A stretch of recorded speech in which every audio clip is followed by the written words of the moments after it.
ఉత్తరాఖండ్ హిమాచల్ ప్రదేశ్ లో షూలిని యూనివర్సిటీ దానికి ఎలా ఉంటుంది సార్ ఎగ్జామ్ ఏమైనా పర్టికులర్ గా ఏ దానికి అసలు ఎగ్జామ్స్ లేవు మేడం.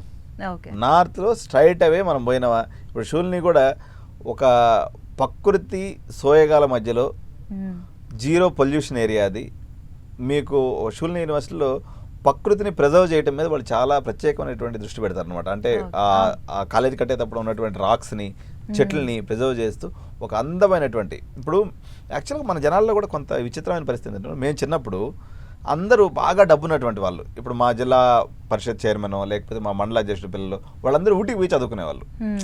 అంటే అప్పట్లో అది క్రేజ్ అన్నట్టు. కానీ ఇప్పుడు కూడా డెహ్రాడూన్ అనే ప్రాంతంలో చాలా పెద్ద ఎత్తున మోడీ గవర్నమెంట్ చేసి ప్రవేశపెట్టిన తర్వాత దగ్గర 100 యూనివర్సిటీస్ ఉన్నాయి మేడం.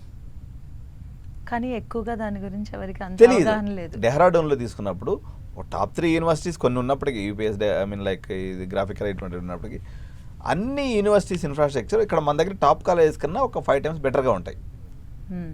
ఎందుకంటే నార్త్లో ఉన్నటువంటి పిల్లలు ఇప్పుడు ఢిల్లీలో ఉన్నటువంటి ఢిల్లీలో చదవరు మేడం. ఢిల్లీ సిటీ వాళ్ళకి ఏంటంటే ఆ హస్బెండ్ అంతా కానీ చిన్నప్పటి నుంచి విని ఇసుకు పుట్టేసేసి వాళ్ళందరూ 1 night journey, Delhi to Dehradun 1 night journey అనమాట. అంటే నైట్ మనం 9 గంటలకు ఎక్కితే పొద్దున్న 5 గంటలు 6 గంటలు దిగేస్తారు. ఇప్పుడు మనకి కడప, కర్నూలు, అనంతపురం, చిత్తూరు ఇక్కడ నుంచి వచ్చి మనకి హైదరాబాద్లో చదువుకుంటారు. వాళ్ళందరూ ఢిల్లీలో పోయి కొద్దిసేపు, అంటే ఇప్పుడు దాకా మనం పేరెంట్స్తో ఉండాల్సి వచ్చింది. మనం ఈ యొక్క కృత్రిమ అంటే ఆర్టిఫిషియల్ ఎన్విరాన్మెంట్లో ఉన్నాం, కొంచెం ప్రకృతిని ఎంజాయ్ చేద్దాం అనుకునేటువంటి పిల్లలందరూ డెహ్రాడూన్కి పైన ఉండడం అనేది ఇది ఢిల్లీ వాసుల్లో ఉంది. మన తెలుగు పిల్లలు కూడా చాలా యూనివర్సిటీస్ చదువుతున్నారు.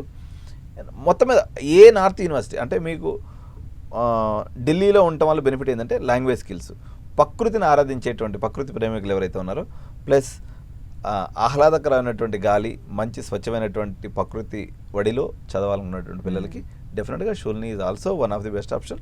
అండ్ ఉత్తరాఖండ్లో మీకు అన్ని యూనివర్సిటీస్ కూడా ప్రకృతి సోయగాల మధ్యలో అలరారుతూ ఉంటాయి.